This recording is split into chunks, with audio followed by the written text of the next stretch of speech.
She was Ilara Hayes, a name that used to mean something.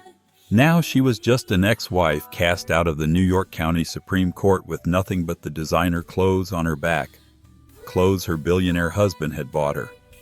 He kept the $200 million penthouse. He kept the Hamptons estate.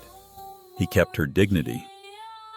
As the rain hammered down, Ilara walked out alone, a pariah in a $1,000 suit.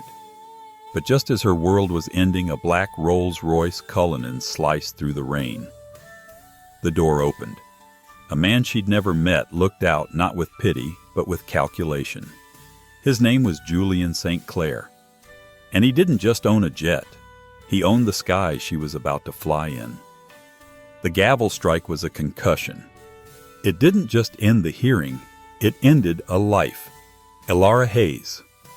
No, the court had just reaffirmed she was legally Ilara Hayes, again stood frozen. The sterile wood-paneled courtroom of the New York County Supreme Court felt like it was shrinking around her. The court finds in favor of the petitioner, Mr. Thorne.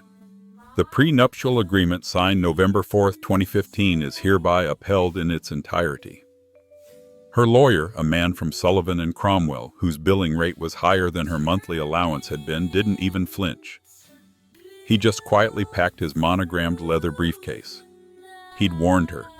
He'd told her Marcus Thorne's legal team was an iron wall.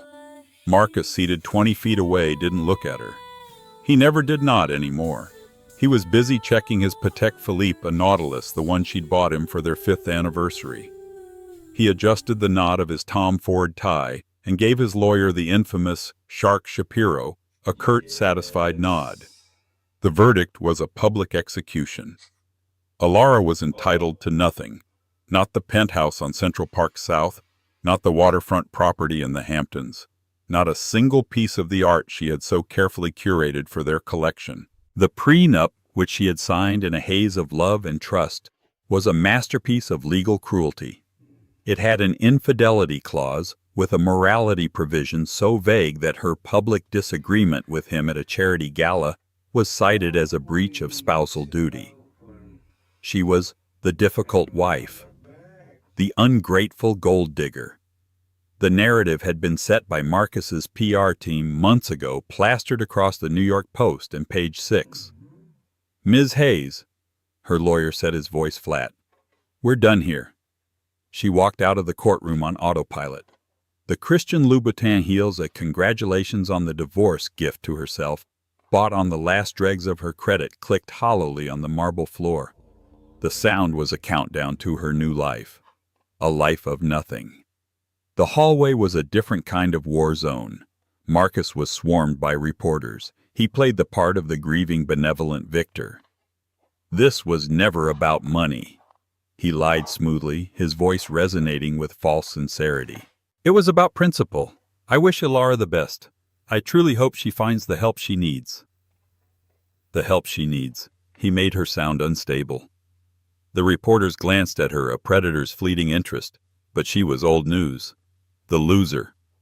She pushed through the heavy doors and into the gray, unforgiving rain of a New York afternoon. The rain was instant, soaking her silk blouse and matting her hair. She'd come in a car service. She would be leaving in, she wasn't sure. Her friends, the wives of Marcus's partners, the socialites she'd lunched with at Balthazar, had evaporated. Her phone, once a symphony of pings, was silent. She stood under the meager protection of the portico, a statue of failure. The city moved on around her. Taxis splashed yellow streaks through the street, all of them occupied. She shivered, the cold seeping into her bones. This was it, the absolute zero point of her life. Then a vehicle pulled up to the curb, displacing a river of water. It didn't just park. It arrived. A high-gloss, black-on-black Rolls-Royce Cullinan. The windows were so dark they looked like polished obsidian. A man in a suit that was clearly Savile Row, bespoke, simple, sharp, and terrifyingly expensive, stepped out from the driver's side. He didn't rush with an umbrella. He simply walked to the rear passenger door and opened it. He looked directly at her, not at the crowd, not at Marcus, who was still holding court on the steps. At her.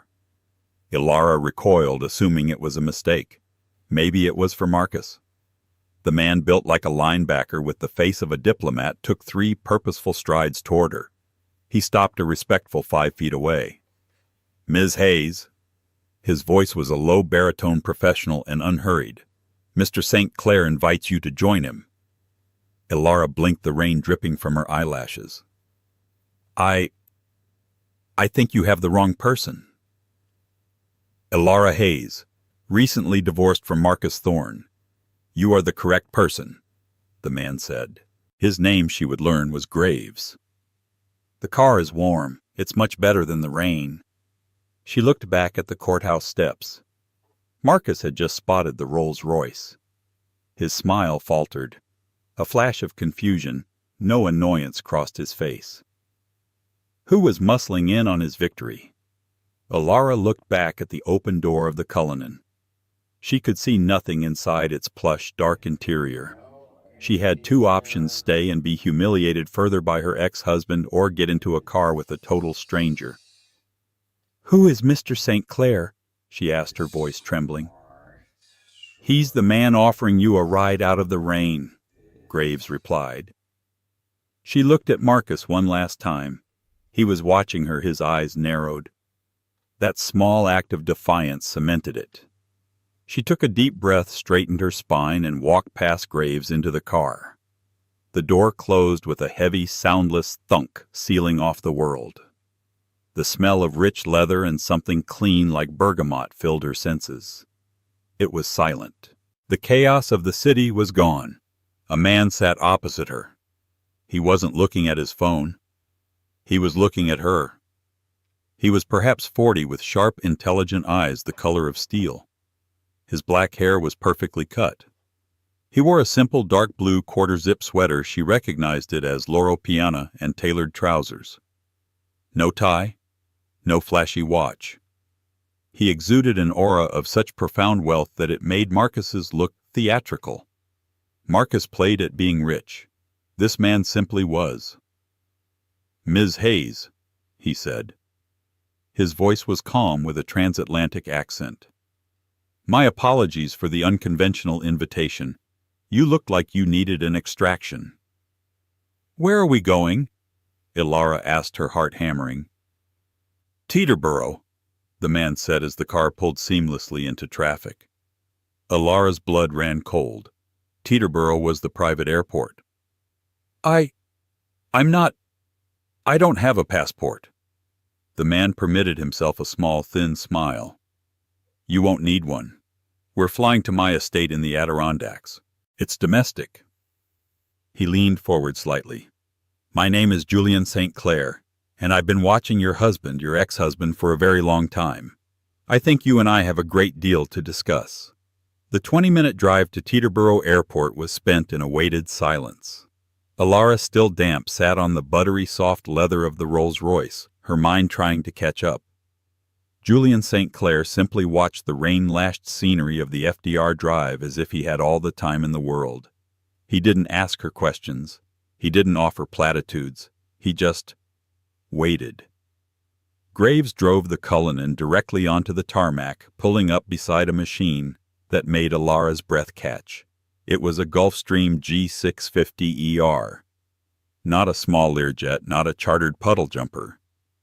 This was the pinnacle of private aviation, a sleek pearl-white spear capable of flying from New York to Hong Kong without stopping. On the tail, a simple, elegant logo, a stylized S. "This way," Julian said as Graves opened her door. An attendant was waiting with a large umbrella. Elara walked up the steps and into the cabin. It was not the party jet Marcus had sometimes chartered with its garish chrome and mirrored ceilings. This was a flying boardroom, a study in quiet luxury. Cream leather, dark walnut paneling, and brushed bronze fixtures. The air was warm. A flight attendant dressed in an elegant navy blue suit took Elara's damp blazer. "Please sit," Julian gestured to a club chair. "Would you like some tea, or perhaps something stronger? I find a Macallan 18 is an excellent antidote to a bad day." "Tea. Just tea, please," Elara murmured. As the jet began its powerful, seamless taxi to the runway, Julian finally spoke. Marcus Thorne, he said, taking a seat opposite her. He's a parasite who's convinced the world he's a king. He built his entire empire, Thorne Industries, on a lie.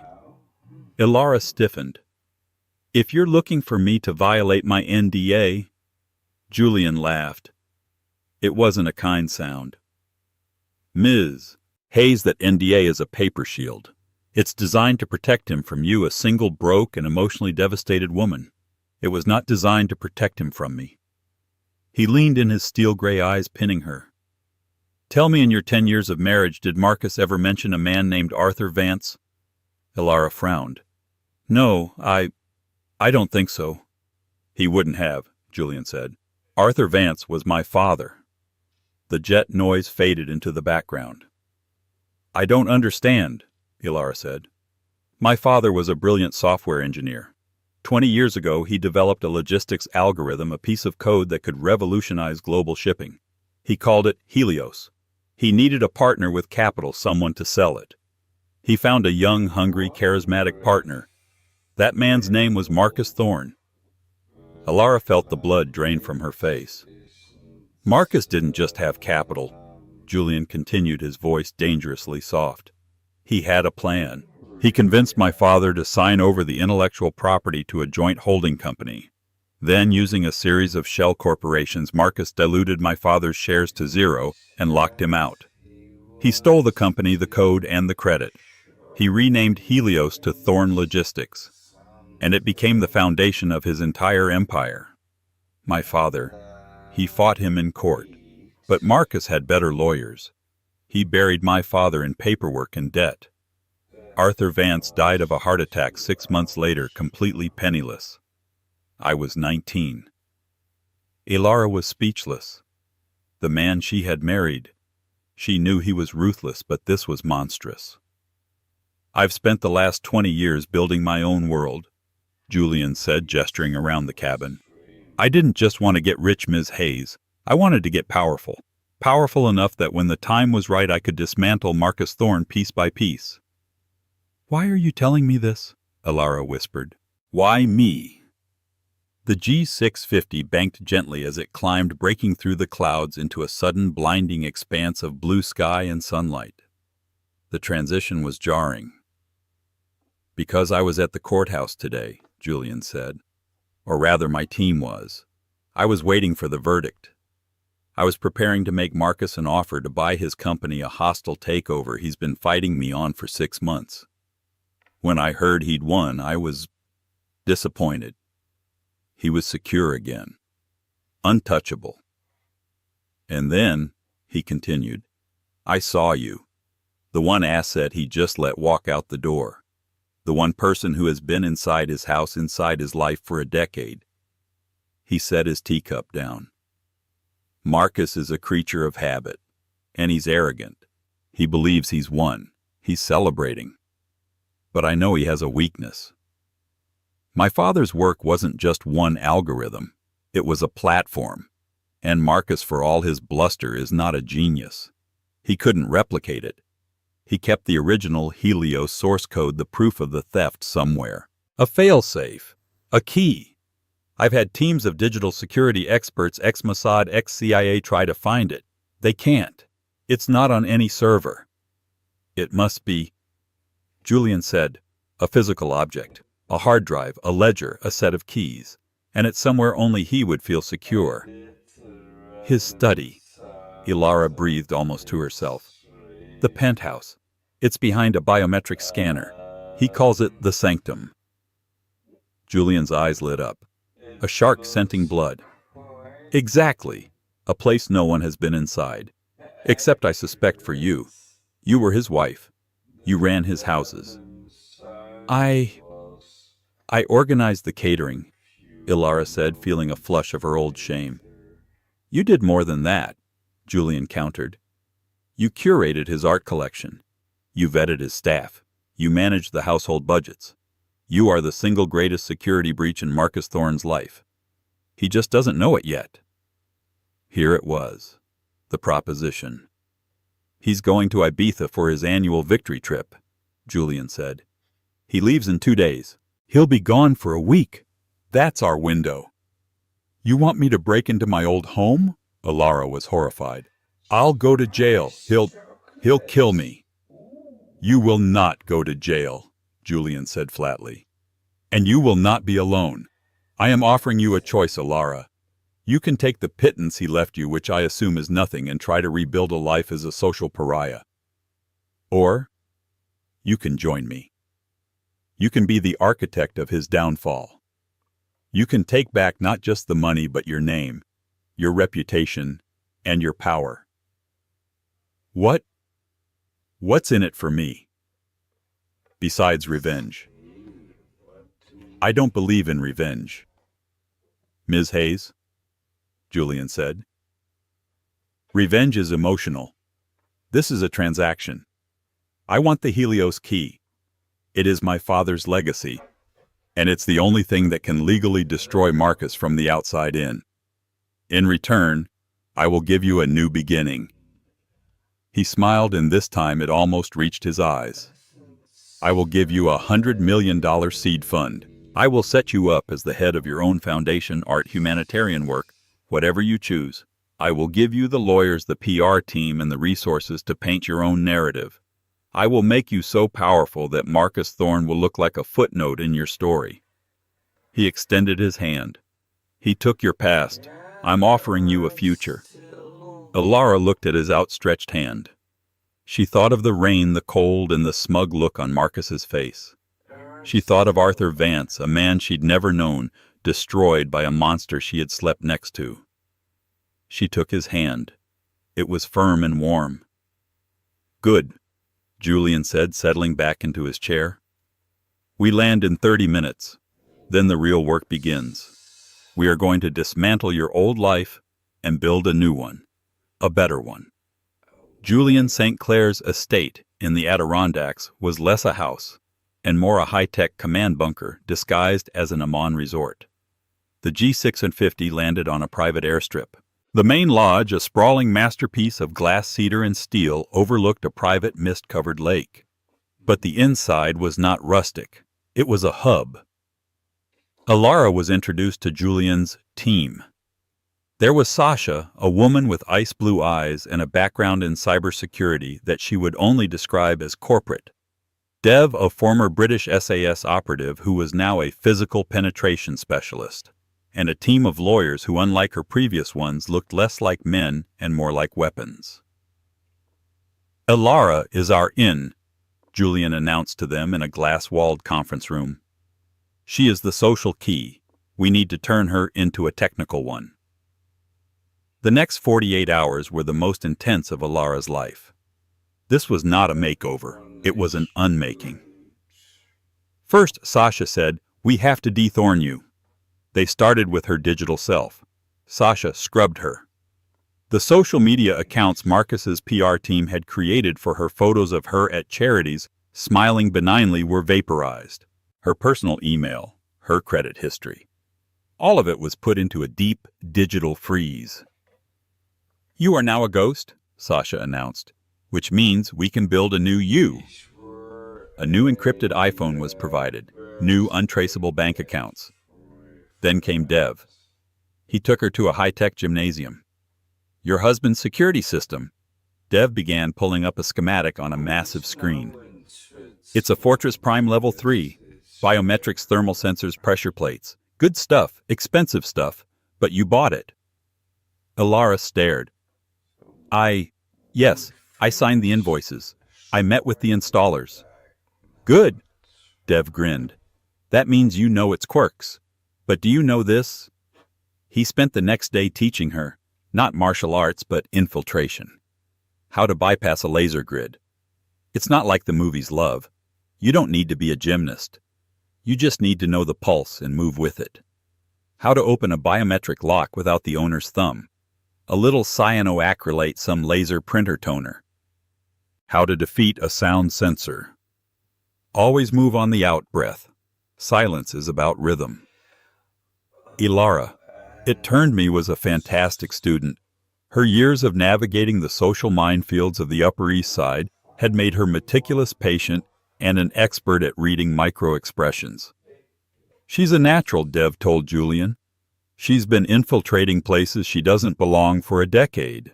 This is just a different kind of party. Finally, Julian handled the last part of her transformation, the why. He brought her to his private study. It was lined with books, not trophies. "You're not just a trophy wife, Alara," he said, handing her a tablet. "I did my research." On the screen were articles she had written before Marcus. Scholarly papers from her postgrad work at the Courtauld Institute of Art in London. Her specialization identifying forgeries in 19th century European painting. "You're an expert," Julian said. "One of the best. And Marcus used you." It was true. Her job as his wife had been to find and acquire art. He'd used her expertise to build a collection that wasn't just beautiful, it was a portfolio. He'd buy pieces on her recommendation, hold them, and then donate them to his own museums at an inflated appraisal, creating massive tax write-offs. He used my eye, my knowledge, to commit fraud. Ilara realized the words tasting like ash. "Yes," Julian said. "He turned your passion into his weapon. I'm offering you a chance to turn it back." He showed her a new set of schematics. "This is Marcus's study, the sanctum. You've been inside. Where is the one place he would hide something physical?" Alara looked at the plans. The room was dominated by a massive climate-controlled vault. "That's where he keeps his art," she said. "A Rothko, a small Monet, and a Pollock. That vault is his pride and joy." "And the Helios key." Ilara zoomed in. Her eyes traced the room, the desk, the shelves, the fireplace. "No," she whispered. "It's not in the vault. The vault is a decoy. It's too obvious. It's for show." She thought back. Marcus in his study, a glass of Laphroaig in hand. "What did he look at?" "The painting," she said. "The one over the fireplace. It's a portrait of his father. A terrible, gaudy painting, but he'd never let the cleaners touch it. He said it was sentimental." "He doesn't have a sentimental bone in his body," Julian stated. "Exactly," Ilara agreed. "It must be a safe, hidden behind the portrait." A slow smile spread across Julian's face. "Good. Sasha, Dev, get her ready. Marcus's flight just took off from Teterboro. He's on his way to Ibiza." "It's time," Julian said to Ilara. "Are you ready to meet your old life?" Ilara looked at her reflection in the dark glass of the conference room. The woman looking back was not the broken victim from the courthouse steps. Her hair was pulled back in a severe practical knot. She wore simple black tactical gear. Her eyes were not tear-filled. They were clear-focused and cold. "I'm not going back to my old life, Julian," she said. "I'm going to end it." The penthouse at 157 was one of the most secure residential buildings in the world. But Julian St. Clair didn't operate on the same level as other people. "You can't go in the front door," Sasha explained as they sat in a high-tech surveillance van parked 2 blocks away. "The doorman, the elevators, all of it is keyed to Marcus's biometrics and he'll get an alert. So we're not going up. We're going down." The plan was audacious. Ilara, guided by Dev, would enter the building's maintenance sublevels. They had acquired the schematics. Ilara would access the dark shaft, a redundant service elevator shaft that was unmonitored. From there, Dev would rig a tactical climbing harness, and Ilara would ascend, or rather be pulled up, 75 floors to the penthouse's private service entrance. "You'll have a 2-hour window," Sasha said, fitting a discreet earpiece into Ilara's ear. "Dev is looping the building's security feed. To anyone watching, it's just an empty hallway, but the loop only lasts 120 minutes. You must be out by then." Ilara, dressed in black, her face set, just nodded. The infiltration was terrifying. The climb in the dark, dusty shaft with only Dev's voice in her ear and the whisper of the harness made her heart pound. But fear was a luxury she could no longer afford. "Service door. You're there." Dev's voice crackled. Ilara landed silently on the polished marble of the service hallway. She was in. She was inside. The penthouse was silent, a $200 million tomb. It smelled like Marcus, like Creed Aventus cologne and sterile money. She walked through the grand salon, her tactical boots silent on the stark carpet she had chosen. She passed the Fazioli piano she used to play. She felt nothing. It wasn't her home. It was just a place. She reached the study. The sanctum. "Okay, Alara." Sasha's voice was in her ear. "Biometric panel. This is the first test. It's keyed to Marcus's print." "He's arrogant," Alara whispered, pulling a kit from her belt. "He'll have used his primary hand, his right thumb." Working with the speed and precision Dev had taught her, she dusted the scanner. A faint, perfect thumbprint glowed. She carefully photographed it, sent the image to Sasha, who inverted and cleaned it, and then printed it onto a thin gelatin film. "Here's the tricky part," Alara murmured. She applied the film, breathed on it to add moisture and heat, and pressed. The panel beeped. The light turned green. A heavy click echoed in the room as the vacuum-sealed door unlocked. Alara stepped inside. The sanctum was just as she remembered. Dark wood, a massive Eames chair, and the art vault. And there over the fireplace the hideous portrait of Marcus's father. "Going for the painting," she whispered. "Wait," Sasha said. "I'm picking up thermal. Someone is in the apartment, Alara. I'm seeing a heat signature in the master bedroom." Alara froze. "That's impossible. Marcus is in Ibiza." "The signature is not Marcus. It's smaller. And it's moving. Get out of there." "No," Alara said, her mind racing. "It's the vault, the art vault. It's climate controlled. The heat you're seeing is the compressor." "Are you sure?" "I'm sure," Alara said, her confidence surging.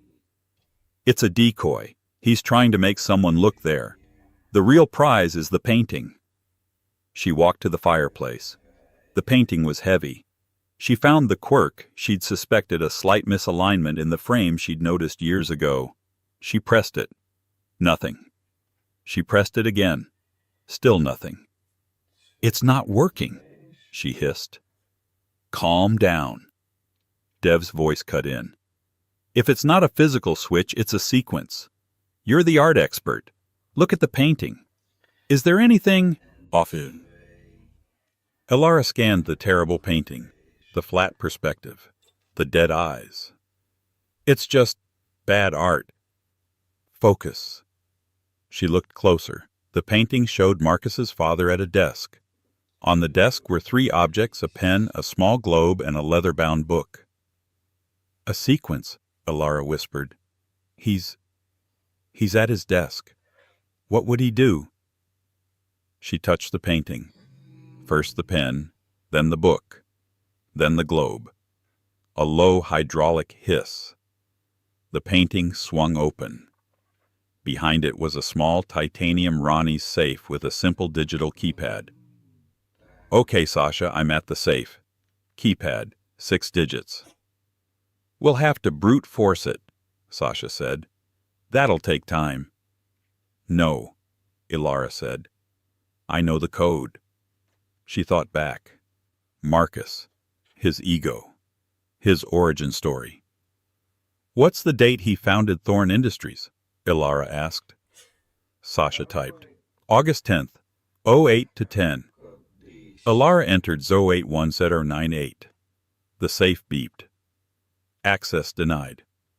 "No, that's the public date," Alara said, thinking hard. "The date he stole the company from your father, Julian." She heard Julian's voice, low and intense, now patched into her earpiece. "May 22nd, 052298. Alara's fingers flew. 052298. Access granted. The safe door swung open. Alara shone her penlight inside. It was empty. No, not empty. Not a hard drive. Not a ledger. A single small, old-fashioned moleskin notebook, black and worn. "I have it," Alara breathed, grabbing the notebook. "I'm coming out." "Alara, stop." Julian's voice was suddenly frantic. "The alarm!" "You tripped a silent alarm. It wasn't the keypad. It was the safe itself. It has a pressure sensor. Marcus. Marcus must have been alerted. He's on a plane. He's coming back. What? No, wait! Sasha's voice was high with panic. He's not coming back. He never left. What are you talking about? Ilara whispered, backing out of the study. The flight plan to Ibiza, it was a fake A decoy. The heat signature. Oh God, Ilara, the heat signature wasn't the vault. It was a person. He's in the apartment. He's in the apartment.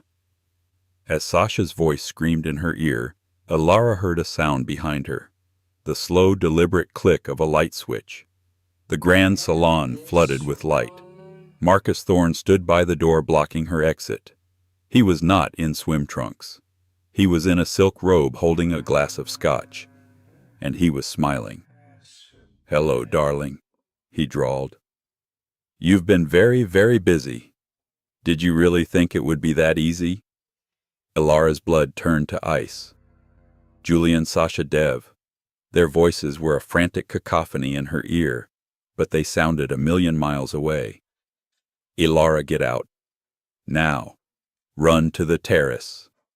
Marcus sipped his scotch, his smile widening. He looked utterly relaxed. "Oh, don't bother listening to your little friends in the van, Ilara. The entire penthouse is a Faraday cage. Your comms are spotty at best. I let you think you were clever." He was right. The voices in her ear dissolved into static. She was alone. Again. "How?" She whispered, her hands, which had been so steady, now trembling. She clutched the moleskin notebook to her chest. "How?" Marcus laughed, a genuinely amused sound. "Because I made you Ilara. I found you when you were a broke art history student. I gave you a life. Did you think I wouldn't know your every move? You knew Julian was watching you." St. Clair. Marcus's face darkened for a split second. "He's been a gnat at my ear for 20 years. Of course I knew. I knew he was tracking my digital footprint. So I created a new one just for him. I leaked the Ibiza flight plan. I let his team discover the dark shaft. I wanted him to find you. I wanted him to send you. How else could I get you to violate your NDA and commit a felony all in one night?" He set his glass down and walked toward her. "I get to have you arrested for breaking and entering. I get to sue Julian St. Clair for corporate espionage. And I get to take back what's mine." He lunged for the notebook. But Ilara was not the same woman he'd divorced. Dev's training kicked in. She didn't fight him, she moved. She pivoted, using his own momentum against him, and slammed the heavy notebook against the side of his head. Marcus roared, not in pain, but in shock. He stumbled, catching himself on the Fazioli piano. It let out a dissonant, crashing chord. You hit me," he sputtered, outraged. "You should have left me in the rain," Ilara screamed. She ran not for the service door, but for the Grand Salon's main elevator. "It's biometrically sealed, you idiot," he yelled, scrambling after her. Ilara didn't slow down. She reached the elevator, slammed the call button, and then smashed the glass of the fire alarm next to it. A deafening shrill wail filled the penthouse. Red lights began to strobe. "The building alarms." Marcus paled. "The fire department. The police. They'll be here in minutes. What have you done?" "I've created a new exit," Ilara shouted. The fire alarm had triggered a building-wide override. The elevator biometrics were bypassed. The doors dinged open. Ilara threw herself inside. Marcus was right behind her. He dove into the elevator just as the doors were closing, tackling her. The notebook flew from her grasp, skittering into the corner of the elevator. They landed in a heap. The elevator, now on its emergency fire recall, began its rapid descent to the lobby. Marcus, his hair mussed, his silk robe torn, was on top of her. He was scrambling for the notebook. Ilara kneed him in the groin. He gasped, collapsing. She grabbed the notebook. The elevator dinged. The doors opened. The lobby. It was chaos. doormen, tenants in bathrobes, and two men who were definitely not tenants. They were in dark suits standing by the entrance, clearly annoyed by the alarm. But when they saw Marcus Thorne disheveled, clutching his groin in a silk robe, they froze. Marcus saw them, and his face went from white to ashen. Mr. Volkov, he stammered, pulling his robe closed. This is just a misunderstanding. The man named Volkov, who had a shaved head and a scar that ran from his temple to his jaw, did not look amused. His eyes, the color of dead chips of ice, traveled from Marcus to Alara, who was clutching the notebook.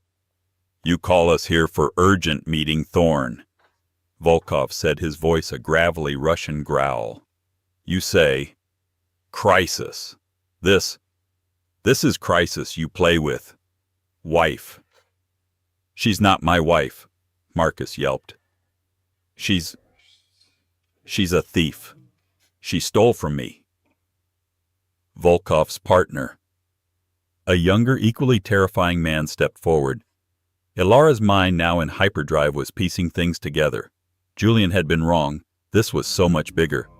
Marcus hadn't been fighting a hostile takeover from Julian. He was fighting a hostile takeover from everyone. Thorne Industries was failing. The investors he'd been courting at his party, they weren't Goldman Sachs. They were the Bratva, the Russian mafia. This was the meeting Marcus had stayed for. He was trying to get a loan, a bailout from the most dangerous men in the city. Volkov's icy eyes landed on the moleskin in Ilara's hand. What is in book? Nothing, Marcus shrieked. It's nothing, just old notes. He lies, Ilara said, her voice shaking but clear. She stood up, pulling her tactical gear straight. She looked directly into Volkov's dead eyes. My name is Ilara Hayes. This man, my ex-husband, is a fraud. And this is his real ledger. Give me the book, Ilara, Marcus snarled, lunging again. Niet, Volkov said, and his younger partner simply stuck out a hand, catching Marcus by the throat and slamming him against the elevator's marble wall. Marcus gurgled, his feet dangling. Volkov walked calmly over to Ilara. He was a mountain of a man. The smell of expensive cologne and something metallic like copper rolled off him. He held out his hand. Book, please. Ilara looked at Marcus, choking. She looked at the flashing red lights. She heard the distant wail of sirens. She was trapped. She had a choice. Give the book to the police and it would vanish into an evidence locker where Marcus's lawyers would bury it. Give it to Marcus and she was dead. Or she handed the notebook to Volkov. This book, she said, thinking faster than she ever had in her life, is a record. It details how Marcus Thorne has been using a shell company, Helios Logistics, to move your money. It shows how he's been cooking his books for 5 years. He's not just broke, he's been stealing from you. It was a complete wild-eyed fabrication, a guess, but it was the only card she had. Volkov took the notebook. He didn't open it. He just stared at her. His eyes were unreadable. He then looked at Marcus, who was now purple. He nodded to his partner, who dropped Marcus to the floor. Marcus crumpled, gasping. You, Volkov said to Ilara, are very smart, or very stupid. We will see. He tucked the notebook into his suit jacket. The sirens were deafening now. The first fire truck was pulling up. You, come with us, Volkov said to Ilara. No, a new voice shouted. The lobby doors burst open. It was Graves Julian's security man. He was flanked by Dev. They were not in tactical gear. They were in their sharp Savile Row suits. They did not look like security. They looked like management. Mr. Volkov, Graves said, his voice polite but unyielding. Ms. Hayes is a client of our employer. She will be coming with us. Volkov's partner put his hand inside his jacket. Dev, in response, simply flicked open his own jacket, revealing a Glock in a shoulder holster. And something else. A small laminated ID. Volkov's eyes narrowed. He recognized the ID. Alara didn't know what it was, but it wasn't CIA. It was something different. Something financial. Volkov stared at Graves. Graves stared back. It was a standoff between two apex predators. Finally, Volkov gave a small, almost imperceptible nod. "She is smart," he said, tapping the notebook in his pocket. "We will be in touch about this." He and his partner turned and walked calmly out a side door, melting into the chaos just as the firefighters stormed in. Graves put a steadying hand on Alara's arm. "Ms. Hayes, let's go. We have a problem." The surveillance van was gone. Graves and Dev bundled Alara into the back of a black Mercedes S-Class that had been waiting. "Where's Julian?" Alara demanded, her adrenaline starting to fade, replaced by a deep, bone-rattling chill. "Airborne." Graves set his eyes scanning the street as the car sped away. "He's on his way back. He's displeased." "Displeased?" Alara said, her voice rising. "I was nearly killed. Marcus was there. And who the hell was Volkov? What was on that ID, Dev?" Dev in the front seat looked back. "Mr. St. Clair, he has a very diverse portfolio. Let's just say some of his interests overlap with the U.S. Treasuries. We have friends." "We have a bigger problem," Graves cut in. "You gave the notebook to Volkov." "I gave it to the man who wasn't choking me," Alara shot back. "It was either him or the fire department. I made a choice." "You made the right choice," said a voice from the car's speaker system. "Julian. He was on a satellite call." "But you've also complicated things, Alara. You gave a shark the one thing he didn't know. He was looking for proof." "I guessed," Alara admitted. "I told him it was a ledger showing Marcus was stealing from him." There was a long pause. "Alara," Julian said, his voice strange. "The moleskin. It wasn't the Helios code." "Sasha's team did a full digital sweep of the van. We were recording your audio, and we got a high-resolution snapshot of the notebook just as you opened it. Sasha's been running a translation." "Translation?" "It was in English." "No," Julian said. "The main text. It was in code, a simple substitution cipher. But the handwriting, that's what we focused on. It wasn't Marcus's. It wasn't his father's." "Then whose was it?" "It was Arthur Vance's," Julian said. "It was my father's diary. The Helios key wasn't a hard drive. It was his journal, the one he kept in the last 6 months of his life." Alara's mind reeled. "But why would Marcus have it? And why in his sanctum?" "Because—" Julian's voice was heavy with a dawning, terrible realization. "It wasn't just his father who was a partner. Marcus's father, David Thorne, and my father, Arthur Vance, and a third man. They were all partners." "A third man?"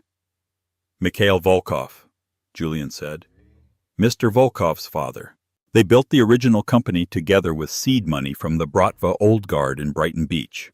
My father was the brains, David Thorne was the salesman, and Mikhail Volkov was the muscle." The pieces slammed into place for Alara.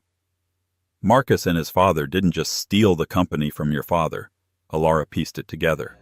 They squeezed everyone out. They betrayed your father, and they betrayed the mafia." "Yes," Julian said. "My father's diary. It wasn't just about the code. It was a ledger, a record of all the money the original Volkov had laundered through the company. Marcus wasn't keeping it as a trophy. He was keeping it as blackmail, insurance. If you ever come after me, he was telling Volkov, I'll release this and prove your family's origin story too. He was protecting himself. And tonight, Alar finished horrified. I didn't just hand Volkov a ledger. I handed him the ledger, the one that implicates his own family, and proves Marcus has been holding out on him. You've started a war, Ilara, Julian said. Volkov has the notebook. He'll... Interrogate Marcus. He'll find out the truth. And when he does, he will want the notebook. And its author's son, gone. And he will want the witness who read it, you, gone as well. The car sped through the night. Graves, Julian commanded. Take her to the G6 and 50.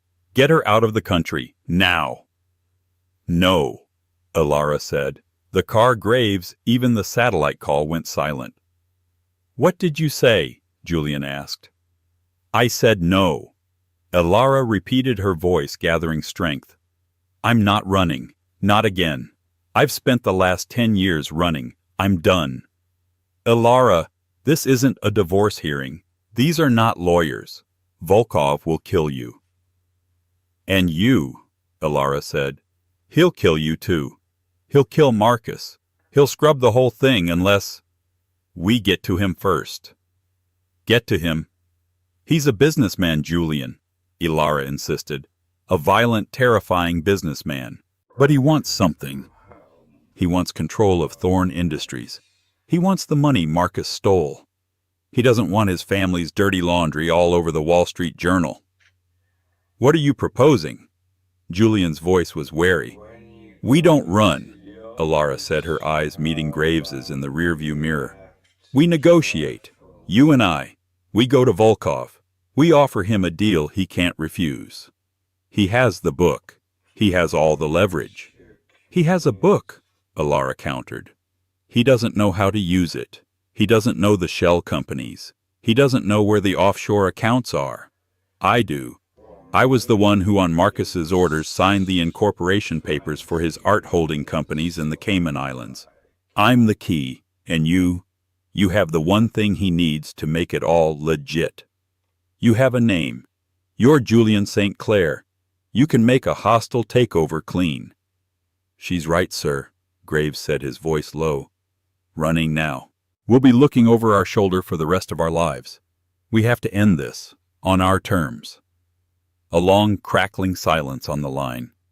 The S-Class was now heading downtown toward the dark glass towers of the financial district. All right, Alara. Julian's voice was hard as diamond. You want a war? We'll give them a war. Graves' change of plans. We're not going to the airport. We're going to my other office. The one under the stock exchange. He took a breath. Alara, you just walked out of a courtroom. You survived your husband. You survived a 75-story infiltration. And you survived the Bratva. Now, are you ready to become a billionaire? The next 12 hours were a masterclass in high-stakes corporate warfare. Julian's other office was a subterranean bunker, a trading floor that dealt not just in stocks but in power. Sasha, I want every digital asset of Thorn Industries frozen, now. Dev, I want a security detail on Marcus. I want to know where Volkov is interviewing him. Alara, Julian said, turning to her. You and I, we're going to write a new story. Alara, fueled by coffee and a burning righteous fury, sat with Julian's legal team. She mapped it all out. The shell companies. The donations. The fake Monet Marcus had sold to a rival using her appraisal as cover. By 4 Soru a.m., they had a dossier that would not just end Marcus Thorn, it would disintegrate him. By 5 Soru a.m., Dev reported in. Got him. Volkov has Marcus at the old Red Hook shipping terminal, the one his father used to run. Very poetic. By 6 Soru a.m., a call came. A blocked number. Julian answered. It was Volkov. Your client is very smart, the Russian said. This book, it is a problem. For everyone. It's not a problem, Mr. Volkov, Julian said, his voice smooth as silk. It's a negotiation. He's at the terminal, Julian said to Alara. He wants to meet. He wants to clean this. He's going to kill us all, Alara said. No, Julian said. He's a businessman. He'll kill one person, the one who's the most liability. Right now, that's Marcus. Soon it could be us. We have to change the math. How? Julian smiled. We're not going to the Red Hook terminal. We're bringing him to our territory, and we're going to bring a much bigger gun. The meeting was set for 9:00 a.m., not in a dark warehouse, on the 101st floor observation deck of Hudson Yards. Public, high, no place to hide a body. Elara and Julian were waiting, the wind whipping around the glass partition, the entirety of New York spread out beneath them. Volkov arrived flanked by two men. He looked tired and angry. "You," he said to Julian, "your father was a fool." "He was," Julian agreed. "He trusted the wrong people." "And you," he said to Elara, "you are a problem." "I'm a solution," Elara said, her voice not wavering. "I have the book," Volkov said. "I have Thorn. I have everything." "No," Julian said. "You have a story, a messy one that implicates your family in money laundering, fraud, and God knows what else. You have a failing company in Thorn Industries, which as of 8:00 a.m. is under federal investigation." Volkov's eyes narrowed. "I called the SEC," Julian said. "I gave them part of the story, enough to freeze every asset. Thorn Industries is worthless.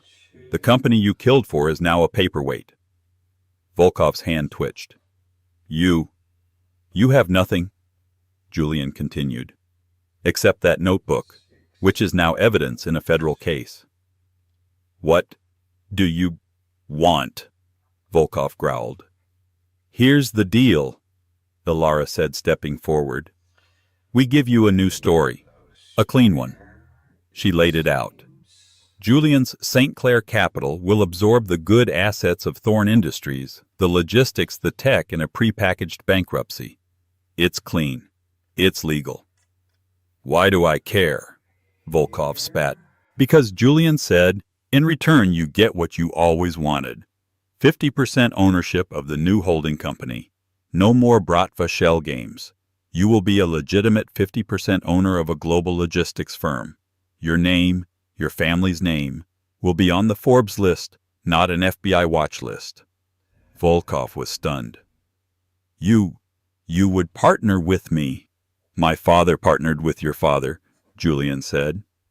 "This is just finishing the deal.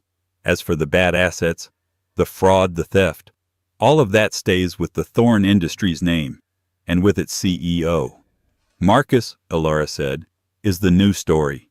He's the only villain. He defrauded his partners. He defrauded his investors, you. He defrauded his wife. He takes the fall. For everything." Volkov looked at Elara, then at Julian. He was being offered a kingdom cleaned and pressed. All he had to do was give up one man. "He's at Red Hook."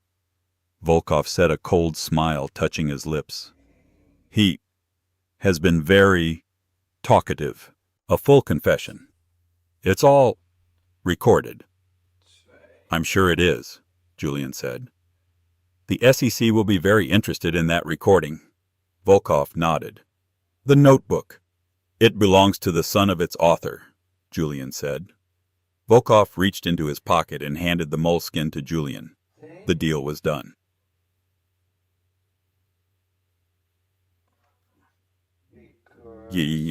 Elara stood alone on the tarmac at Teterboro, the same tarmac she had arrived on just 2 days prior. It felt like a lifetime. The G650 was waiting, its engines humming. "You're sure you don't want to come?" Julian asked. He was holding the moleskin. "My family's old home in Florence. It's quiet. You could decompress." Elara looked at the jet. It was an escape. It was a golden cage. "That's your story, Julian," she said, turning to him. "Your father's legacy.